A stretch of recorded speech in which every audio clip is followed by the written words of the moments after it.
যেমন আমি স্বরূপ চৌধুরী, দক্ষিণ দিনাজপুর জেলার ভারতীয় জনতা পার্টির সভাপতি ছিলাম।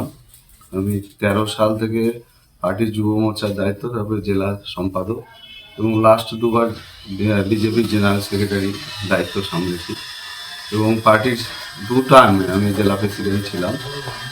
তো আমার সামগ্রিক পরিস্থিতি মনে হয়েছে যে আমার পক্ষে এই দায়িত্ব আর পালন করা সম্ভব নয়।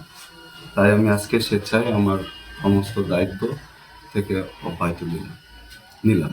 সকলকে ধন্যবাদ। হঠাৎ হঠাৎ করে কেন এই ধরনের সিদ্ধান্ত নেওয়া? আমার মনে হয়েছে যে এই সময় এখন পার্টির একটা ভালো সময় আসছে। আমরা অনেক চড়াই উতরাই পার করে দিয়েছি। এই সময় আশা করি দল ভালো পজিশনে যাবে। অদূর ভবিষ্যতে আর যারা ভারতীয় জনতা পার্টির কার্যকর্তা কর্মী তারা তাদের শ্রীবৃদ্ধি হবে, দলের সমৃদ্ধি হবে।